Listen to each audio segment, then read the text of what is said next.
kegiatan perayaan Sukacita Injil yang diselenggarakan oleh Bidang Aksi Kemasyarakatan Pusat Pastoral Keuskupan Denpasar hari ini, Sabtu 23 April 2016, akan dibuka dengan perayaan Ekaristi yang dipimpin langsung oleh Bapak Uskup. Marilah kita memohonkan rahmat Tuhan agar perayaan sukacita kita ini menjadi sumber kekuatan secara khusus bagi kegiatan kita hari ini dan bagi hidup keluarga kita selanjutnya. Mari kita berdiri untuk memadakan pujian pembuka.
Dalam nama Bapa dan Putera dan Roh Kudus.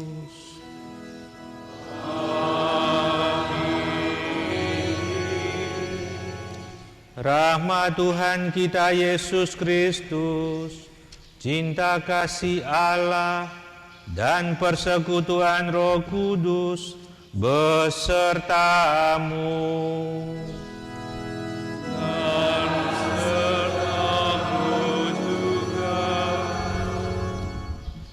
Rekan-rekan imam, Bapak Ibu Pasutri, saudara-saudari, umat beriman yang terkasih di dalam Kristus. Selamat pagi dan selamat bertemu dalam perayaan Ekaristi ini. Kita merayakan Ekaristi pada hari ini dalam rangka perayaan dan kegiatan keluarga Sukacita Injil dan Yubileum Belas Kasih Allah.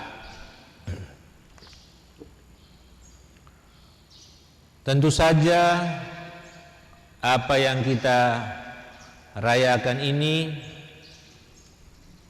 kita harapkan berguna bagi pasutri, bagi keluarga untuk menyadari diri, menyadari jati dirinya sebagai eklesia domestika gereja rumah tangga atau eklesiola, gereja kecil. Dan bacaan-bacaan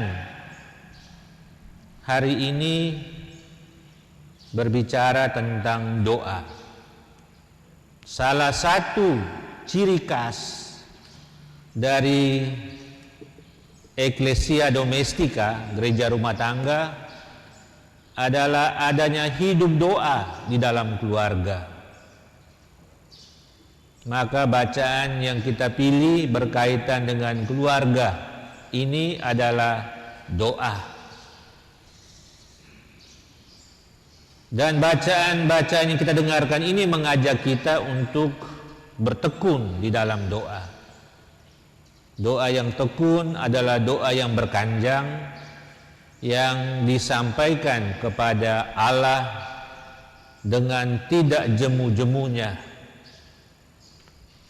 Kita akan mendengar dalam bacaan pertama bagaimana doa Musa yang dipanjatkan terus-menerus sepanjang hari membuat umat Israel menang di dalam peperangan.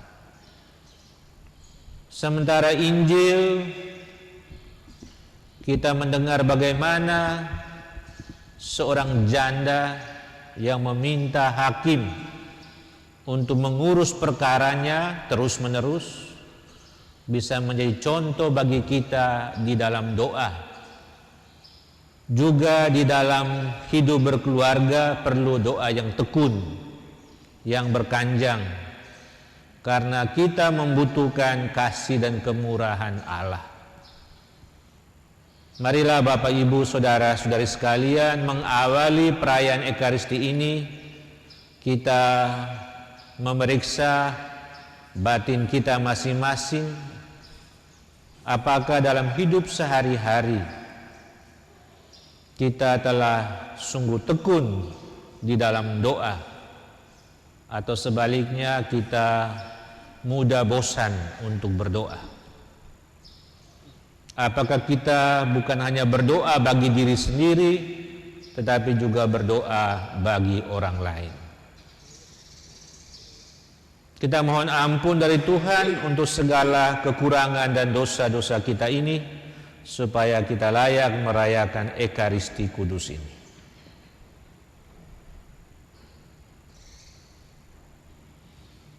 Saya mengaku kepada Allah yang Maha Kuasa dan kepada saudara sekalian bahwa saya telah berdosa dengan pikiran dan perkataan, dengan perbuatan dan kelalaian. Saya berdosa, saya sungguh berdosa. Oleh sebab itu saya mohon kepada Santa Perawan Maria, kepada para malaikat dan orang kudus, dan kepada saudara sekalian, supaya mendoakan saya pada Allah Tuhan kita. Semoga Allah yang Maha Kuasa mengasihani kita, mengampuni dosa kita, dan menghantar kita ke hidup yang kekal.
Marilah kita berdoa.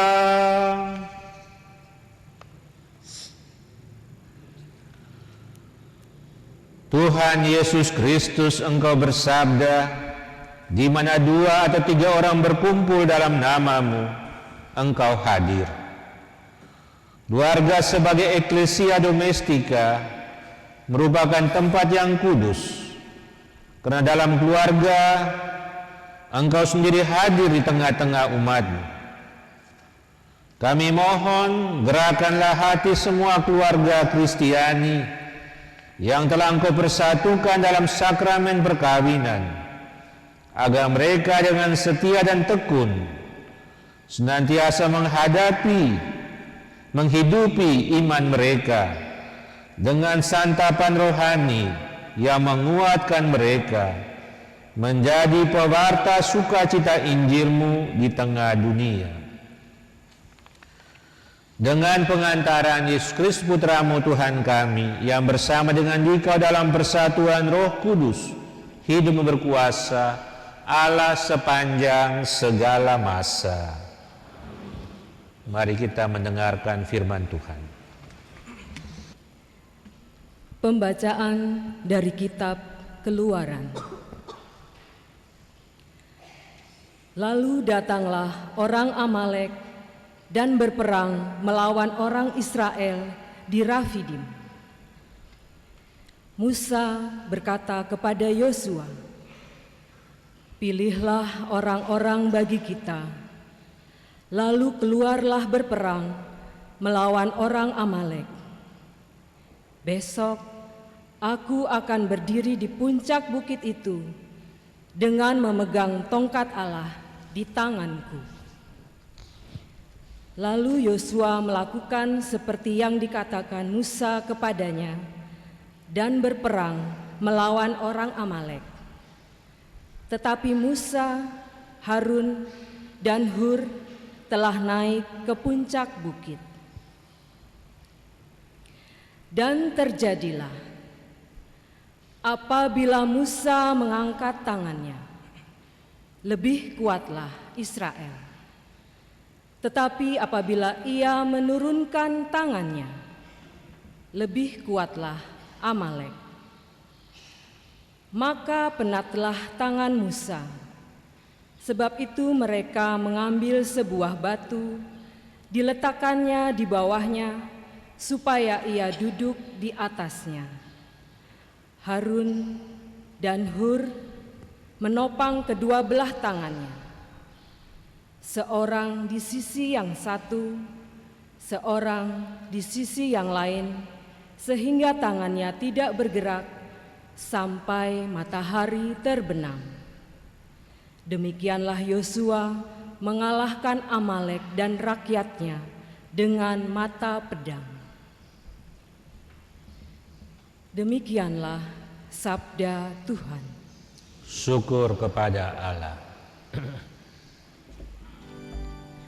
Berbahagialah yang mendiami rumah Tuhan.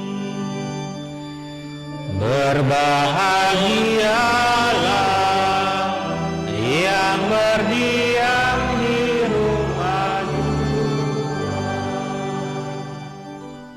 Berbahagialah orang yang takwa kepada Tuhan, yang hidup menurut jalan yang ditunjukkannya. Apabila engkau menikmati hasil jerih payahmu, berbahagialah engkau dan baiklah keadaanmu. Berbahagialah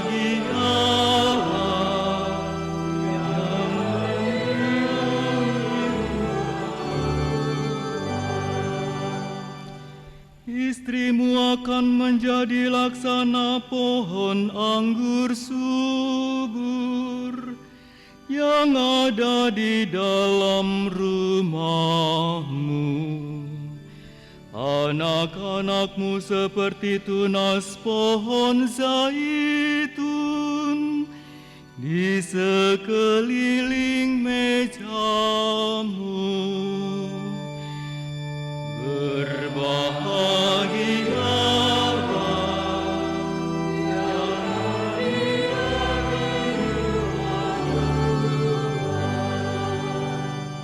sungguh demikianlah akan diberkati Tuhan orang laki-laki yang takwa hidupnya.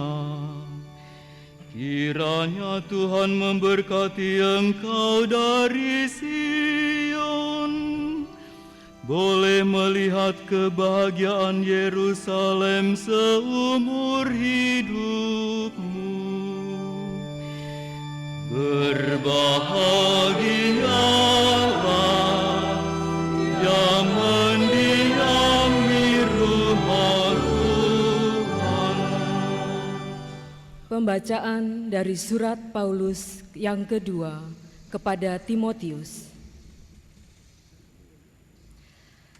Tetapi hendaklah engkau tetap berpegang pada kebenaran yang telah engkau terima dan engkau yakini, dengan selalu mengingat orang yang telah mengajarkannya kepadamu.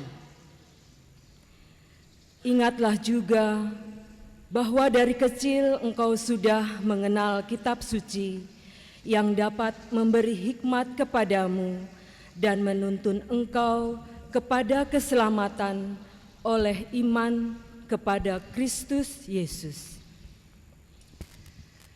Segala tulisan yang diilhamkan Allah memang bermanfaat untuk mengajar, untuk menyatakan kesalahan, untuk memperbaiki kelakuan, dan untuk mendidik orang dalam kebenaran. Dengan demikian, tiap-tiap manusia kepunyaan Allah diperlengkapi untuk setiap perbuatan baik. Di hadapan Allah dan Kristus Yesus yang akan menghakimi orang hidup dan yang mati, aku berpesan dengan sungguh-sungguh kepadamu demi pernyataannya dan demi kerajaannya. Beritakanlah firman, siap sedialah, baik atau tidak baik waktunya. Nyatakanlah apa yang salah, tegurlah dan nasihatilah dengan segala kesabaran dan pengajaran. Demikianlah sabda Tuhan.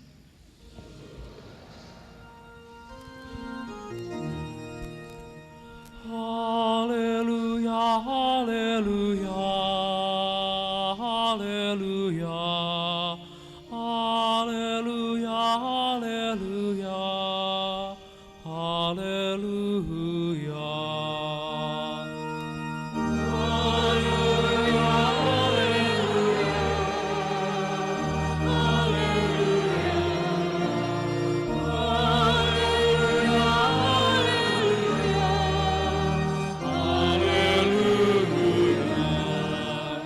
Semoga damai Kristus melimpahi hatimu. Semoga sabda Kristus berakar dalam dirimu. Haleluya, haleluya, haleluya, haleluya, haleluya.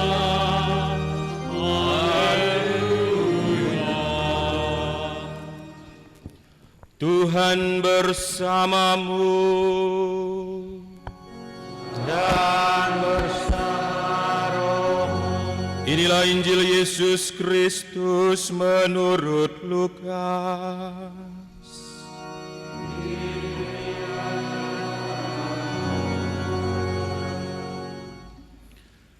Sekali peristiwa, Yesus menyampaikan suatu perumpamaan kepada murid-muridnya untuk menegaskan bahwa mereka harus selalu berdoa tanpa jemu.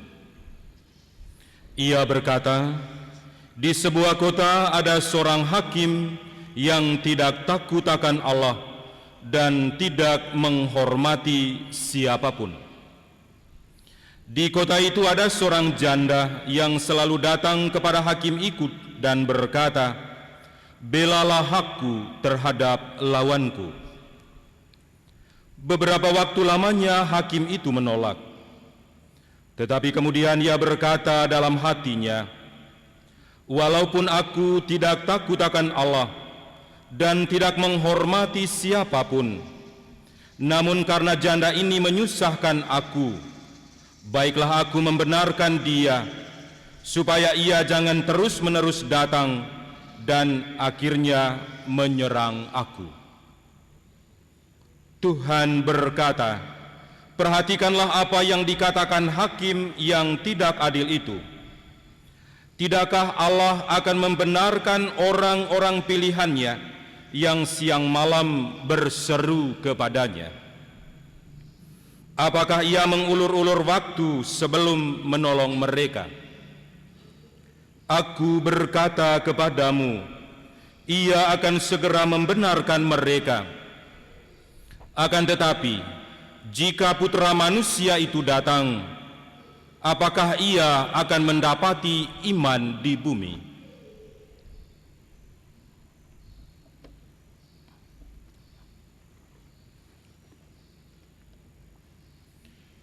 Demikianlah Injil Tuhan.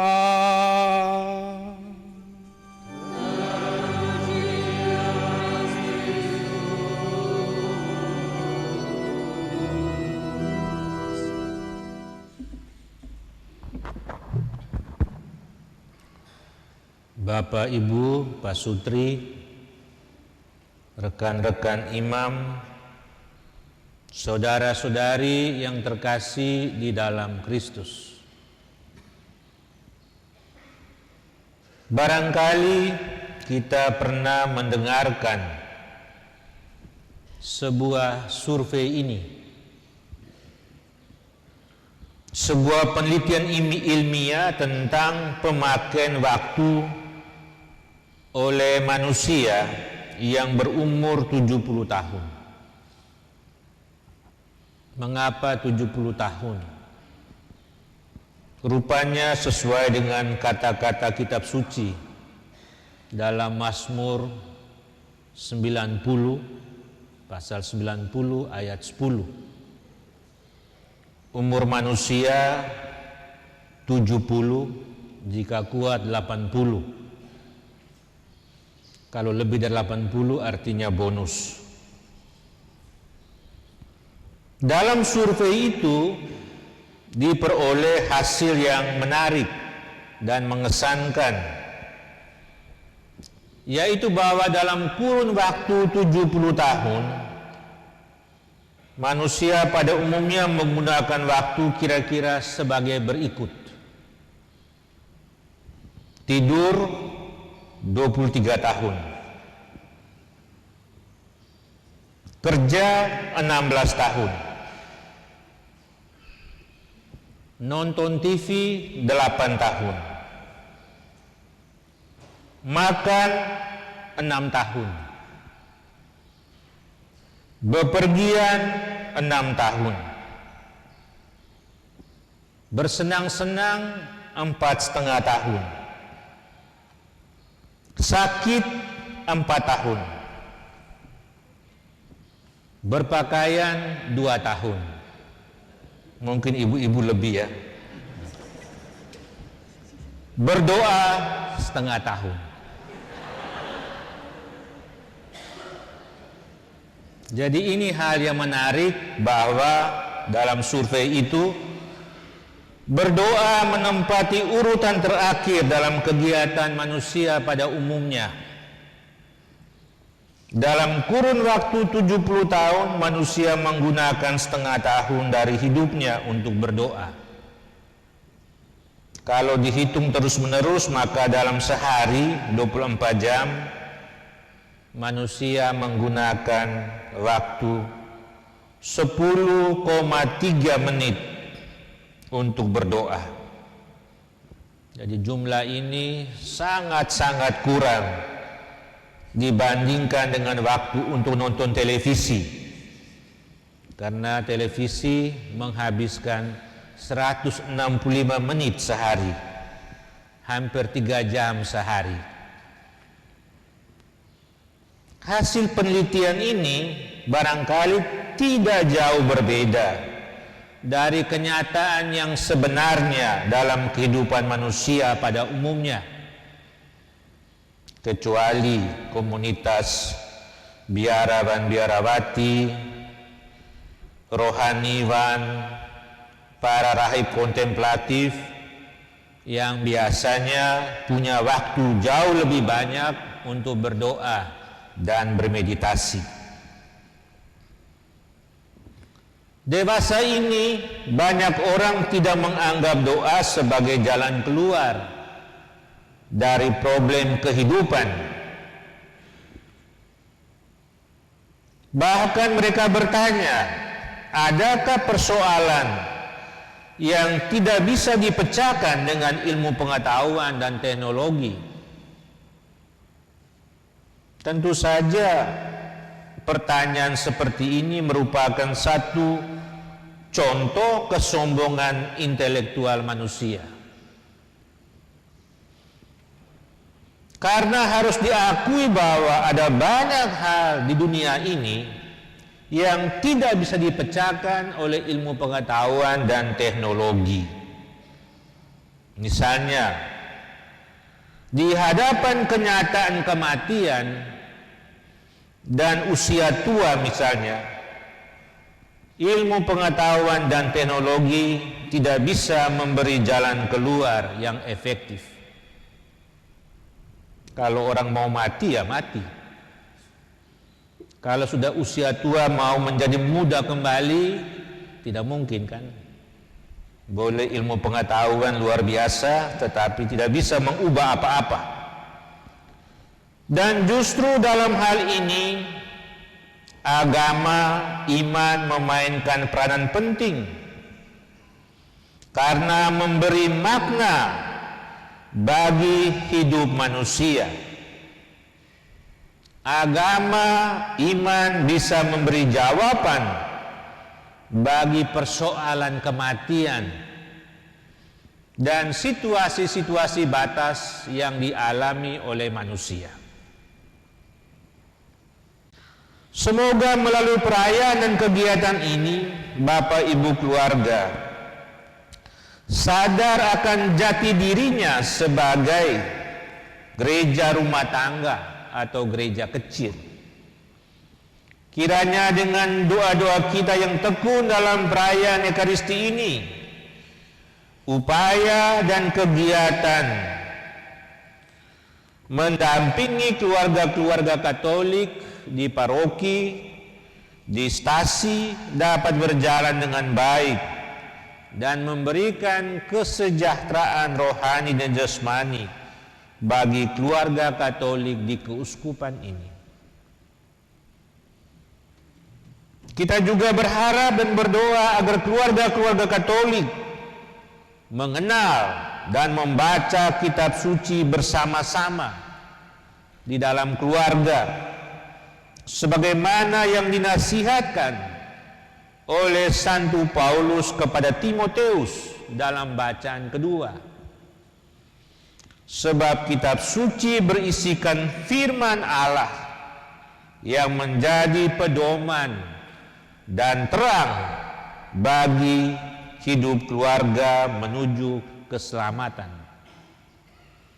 Karena memang kitab suci yang berisikan firman Allah bermanfaat untuk mengajar, untuk menyatakan kesalahan, untuk memperbaiki kelakuan, dan untuk mendidik kita dalam kebenaran, sehingga kita melakukan perbuatan-perbuatan baik.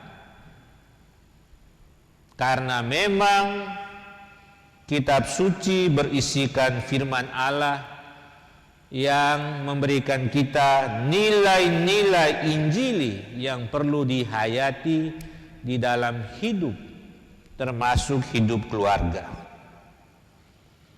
Pada perayaan ini kita berharap agar keluarga-keluarga Katolik di Keuskupan Denpasar sungguh bertekun dalam doa dan menjadikan firman Allah dalam kitab suci sebagai pedoman dan terang bagi kehidupan keluarga.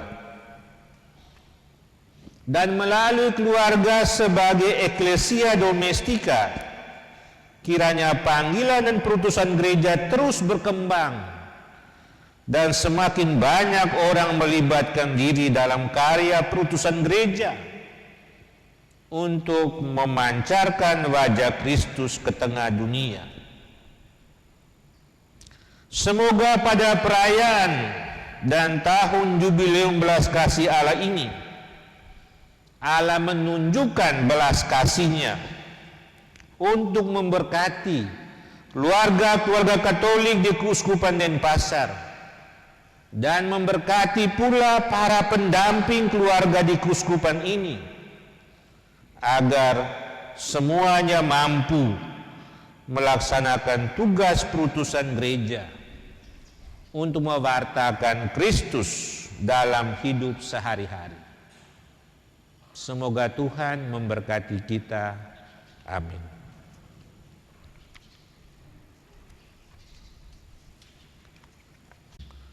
Bapak, Ibu, saudara-saudari yang terkasih, mari kita bangkit berdiri menyampaikan doa-doa umat. Allah Bapa di surga, Engkau menciptakan manusia dan menghimpunnya menjadi satu keluarga, yaitu keluarga-Mu sendiri. Dengan rendah hati pada kesempatan ini kami datang kepadamu dan menyampaikan doa-doa permohonan kami. Bagi Sri Paus, para uskup, dan para imam, semoga para pemimpin gereja kami, Sri Paus, para uskup, dan para imam, senantiasa diberi kesehatan, kebijaksanaan, dan kerendahan hati dalam memimpin umat dan menghantar mereka kepada Kristus sendiri sebagai jalan kebenaran dan kehidupan. Marilah kita mohon. Kabulkanlah doa kami ya Tuhan. Bagi para pemimpin masyarakat, semoga mereka selalu menyadari bahwa tugas mereka sebagai sebuah pelayanan bagi masyarakat dan selalu berusaha dengan sekuat tenaga untuk kesejahteraan masyarakat, terutama yang miskin dan yang tertindas. Marilah kita mohon. Kabulkanlah doa kami ya Tuhan.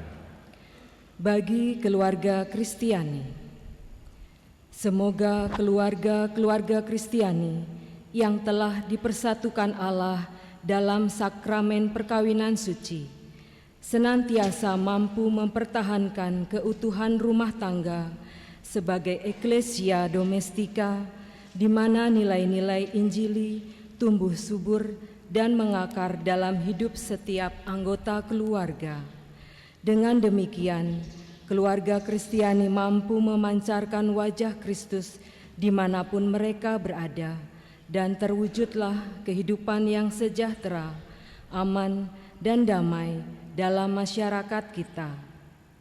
Marilah kita mohon. Kabulkanlah doa kami ya Tuhan.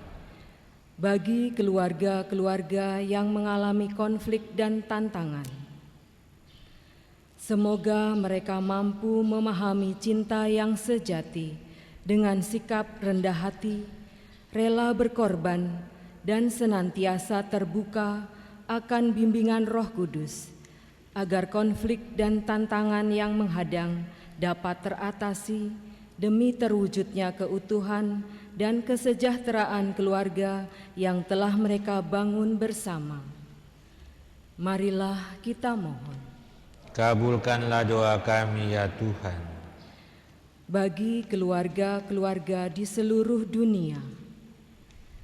Semoga mereka mampu menjadi orang tua yang baik bagi putra-putri mereka dan memberikan teladan hidup yang baik, sehingga dapat mengantar putra-putri mereka menjadi generasi penerus yang mampu membangun gereja dan masyarakat menuju kesejahteraan dan keselamatan bersama. Marilah kita mohon. Kabulkanlah doa kami ya Tuhan.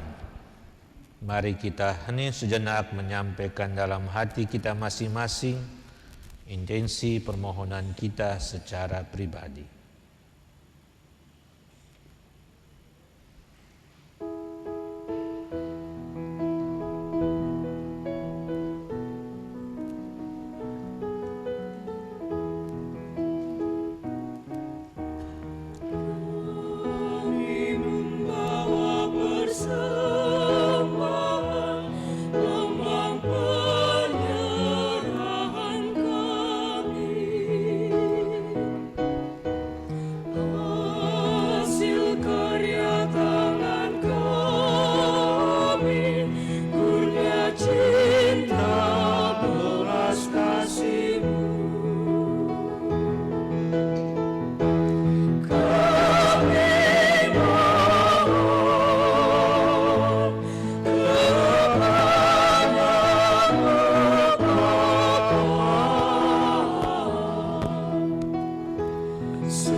Bapak Ibu sekalian, Bapa dan Putra dan Roh Kudus. Kami umat-Mu, ya Tuhan, kami mendamba hidup bahagia abadi.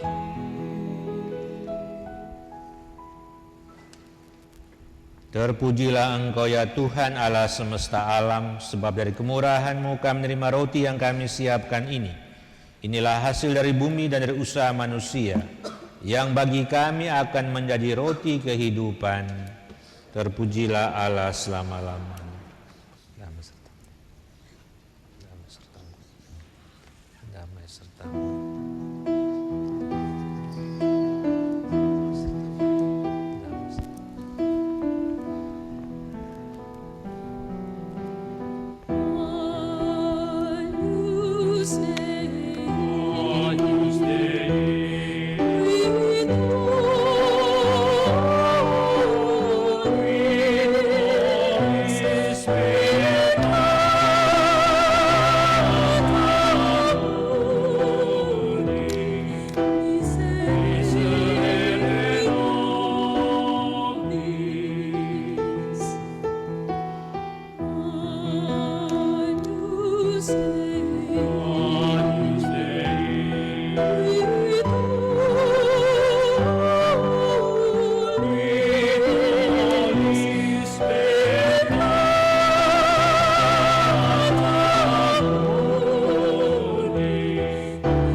Inilah Yesus Kristus, anak domba Allah yang telah dikorbankan, namun telah bangkit dan memberikan kita kehidupan kekal. Berbahagialah kita yang diundang ke perjamuannya. Ya Tuhan, saya tidak pantas Tuhan datang pada saya, tapi bersabdalah saja maka saya akan sembuh.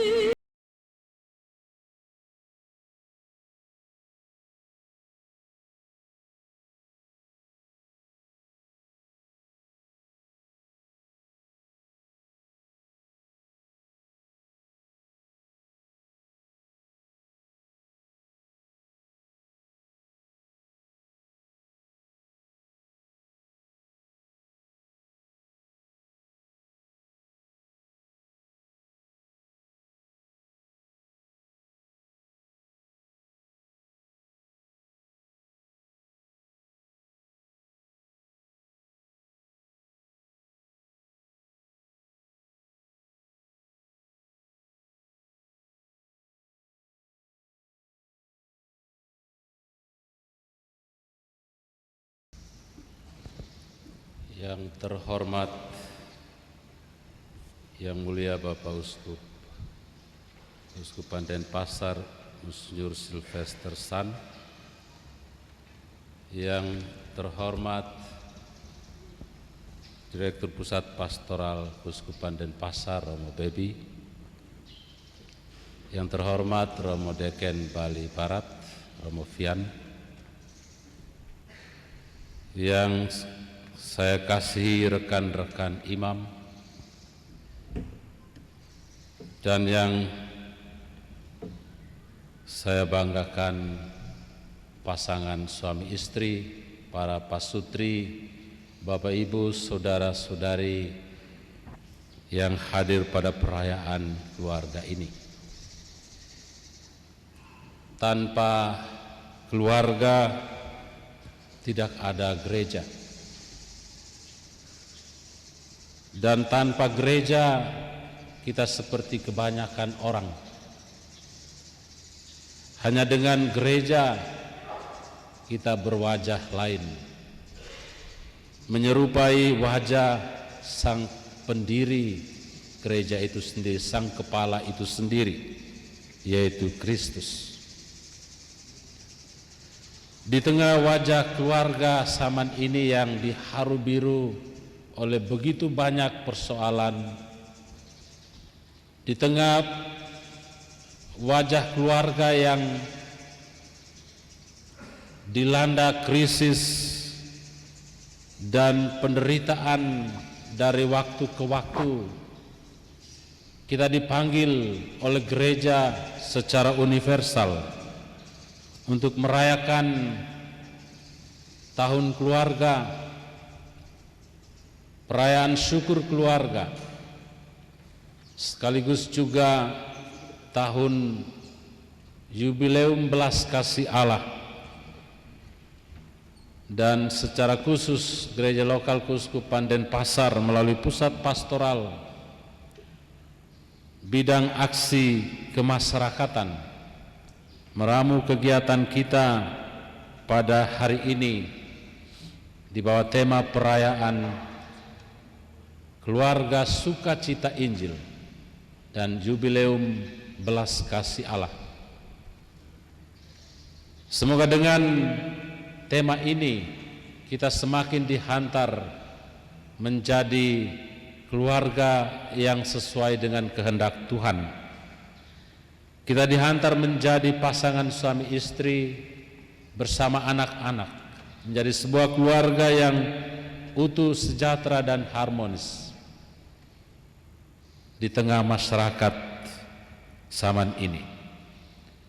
Bapak Uskup, rekan-rekan imam, para pasutri yang saya kasihi, dari tempat ini saya mengucapkan terima kasih banyak kepada Bapak Uskup yang telah memberikan kami kesempatan untuk melaksanakan kegiatan di bidang kegiatan unggul atau program unggul bidang aksi kemasyarakatan Keuskupan Denpasar seperti yang hari ini kita hadiri, kita alami. Terima kasih kepada rekan-rekan imam yang bekerja sama baik dalam menanggapi undangan atas kegiatan ini. Terima kasih kami haturkan kepada teman-teman pusat pastoral dan teman-teman dari paroki katedral dan beberapa paroki lainnya yang turut membantu berpilintangan mewujudkan atau melaksanakan kegiatan ini sampai dengan saat ini. Dan terima kasih kepada pasangan suami istri yang telah meluangkan waktu untuk datang ke sini. Kehadiran Pak Sutri sebanyak ini sungguh membanggakan gereja dan memberi harapan bahwa ke depannya Bapak Ibu saudara-saudari menjadi keluarga yang mampu memancarkan wajah Kristus yang berbelas kasih di tengah wajah dunia yang tidak lagi ramah kepada sesama dan kepada lingkungan. Dan dari tempat ini saya mengucapkan selamat mengikuti kegiatan ini dan terima kasih. Yang saya kasihi Deken Bali Barat dan Bali Timur, Direktur Pusat Pastoral, dan para imam yang hadir pada kesempatan ini, Bapak Ibu Pak Sutri yang datang juga pada kesempatan ini yang saya kasihi.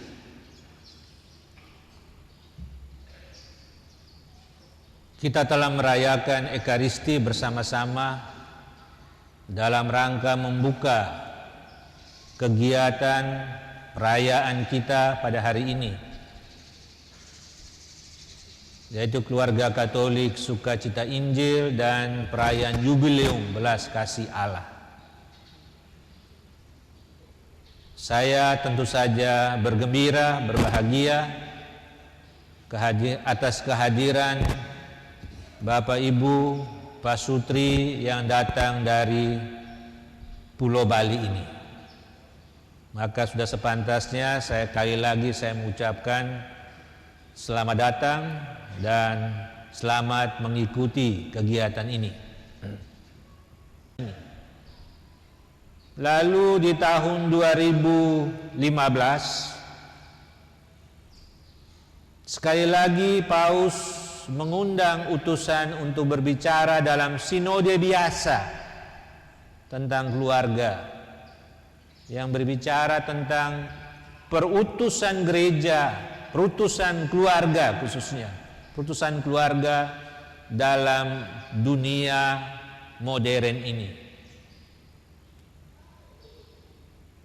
Jadi tema yang kita gumuli di tahun 2016 ini semuanya cocok sejalan dengan irama dari Gereja Indonesia dan Gereja Universal.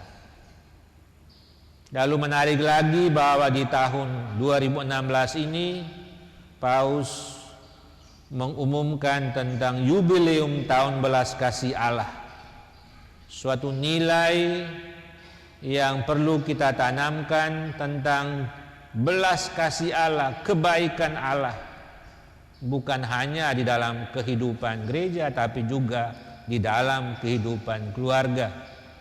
Allah yang berbelas kasih menyanggupkan kita juga untuk berbelas kasih. Mengapa tema keluarga ini sangat penting?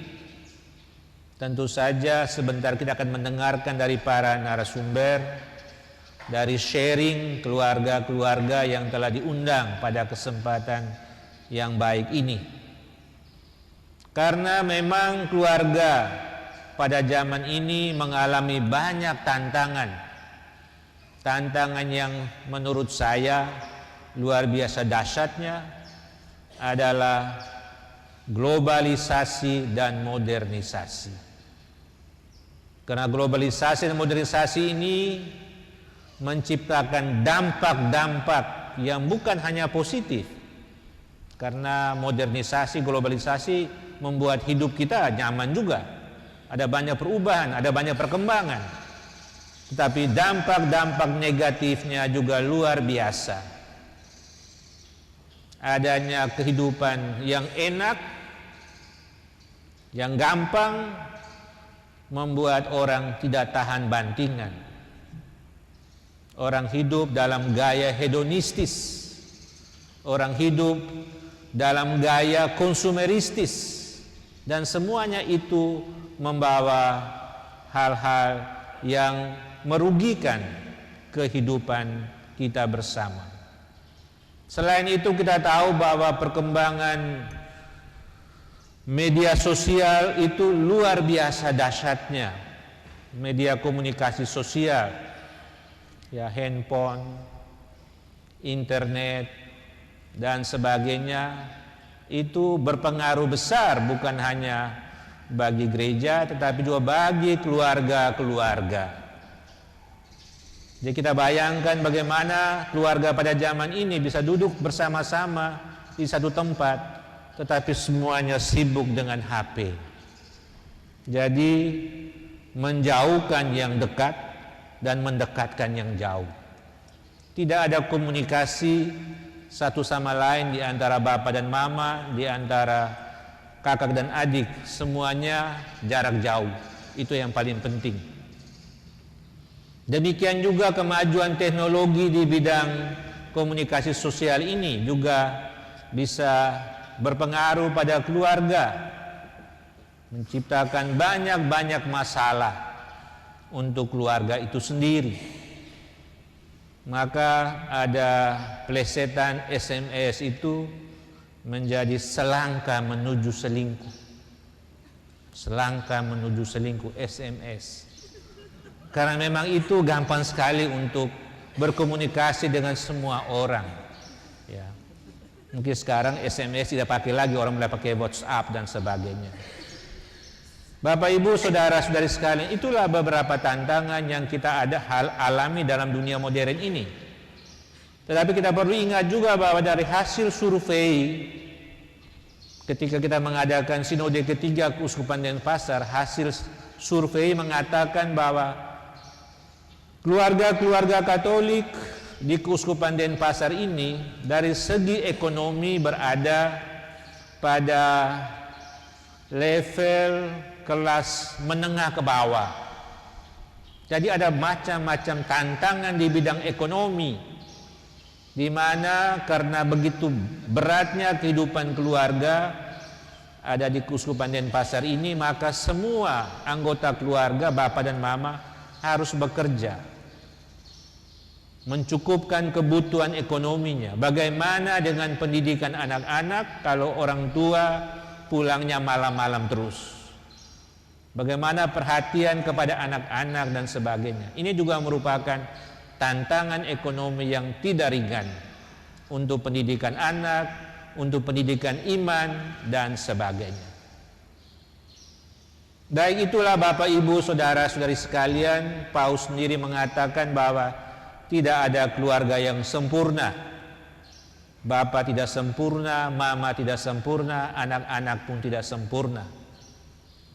Tetapi di tahun belas kasih ini kita perlu menyadari bahwa karena kita tidak sempurna, maka meskipun ada persoalan-persoalan dalam keluarga, hendaknya itu bisa diselesaikan dengan semangat saling memaafkan dan saling mengampuni. Maka sebentar kita akan mendengarkan dari narasumber bagaimana di tahun belas kasih Allah ini kita semua diajak untuk menggunakan sarana-sarana di dalam gereja untuk membantu keluarga-keluarga yang bermasalah.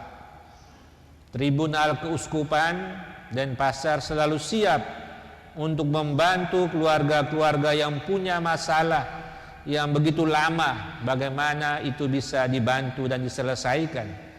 Karena kita perlu ingat, terakhir sekali Paus Fransiskus itu ya dia mengeluarkan sebuah pernyataan, bahkan dokumen agar keluarga-keluarga yang mempunyai kasus-kasus khusus hendaknya bisa diselesaikan oleh para uskup di seluruh dunia itu dengan melihat secara konkret kasus-kasus yang ada di dalam keluarga. Jadi ada kemungkinan bagi para uskup diberi keluasan untuk bisa mengambil keputusan-keputusan yang membantu keluarga-keluarga itu di tahun belas kasih Allah ini. Baik Bapak Ibu Saudara-saudari sekalian, pada hari ini saya mengajak kita semua itu untuk memberi perhatian pada doa, karena salah satu ciri khas dari Ecclesia Domestika, gereja rumah tangga ini, adalah adanya doa dalam keluarga. Juga memberi perhatian kepada firman Allah, kitab suci yang perlu dibacakan di dalam keluarga juga. Karena saya katakan tadi bahwa firman Allah itu berisikan nilai-nilai Injili yang mengajar, yang menegur, yang memperbaiki kesalahan, yang mengoreksi dan sebagainya, sehingga hidup kita menjadi lebih baik. Dan hal ini semua kita akan dengarkan sebentar di dalam sharing yang terjadi di dalam perjumpaan ini selanjutnya. Dan pada kesempatan ini saya memberikan apresiasi yang tinggi kepada bidang aksi kemasyarakatan Pusat Pastoral Keuskupan Denpasar yang telah menyelenggarakan kegiatan dan perayaan yang baik ini. Semoga kegiatan dan perayaan ini sungguh membantu keluarga-keluarga agar keluarga-keluarga dapat menghayati jati dirinya sebagai gereja rumah tangga. Terima kasih kepada rekan-rekan imam yang hadir pada kesempatan ini, yang ikut mengambil bagian dalam perayaan ini dan juga hadir di dalam kegiatan yang akan kita laksanakan pada hari ini. Terima kasih kepada semua pasangan suami istri yang datang dari paroki dan stasi-stasi. Saya yakin Anda semua hadir pada kesempatan ini ingin mengalami perayaan ini, perayaan Keluarga Sukacita Injil dan juga tahun belas kasih ini, dengan satu kesadaran dan motivasi agar keluarga-keluarga kalian menjadi lebih baik dari hari ke hari. Dan tujuan kita semua adalah untuk mewartakan wajah Kristus di dalam hidup kita sehari-hari. Sekali lagi terima kasih atas kehadiran kita semua, dan semoga kegiatan yang kita laksanakan pada hari ini diberkati Tuhan. Dan dengan berakhirnya kata sambutan ini, saya membuka kegiatan perayaan ini dengan resmi. Sekian dan terima kasih.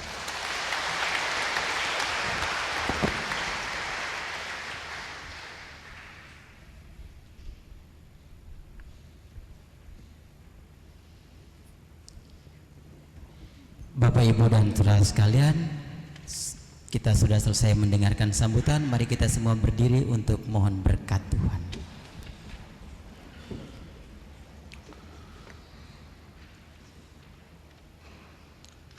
Pertolongan kita pada nama Tuhan yang menjadikan langit dan bumi. Tuhan sertamu.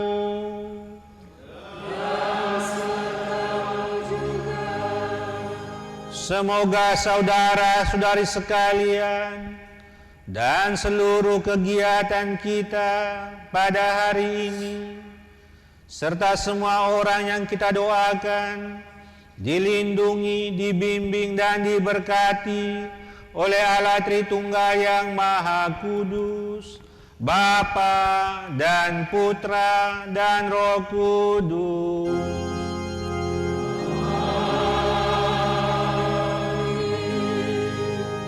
Dengan ini perayaan Ekaristi sudah selesai. Marilah pergi kita semua diutus. Amin.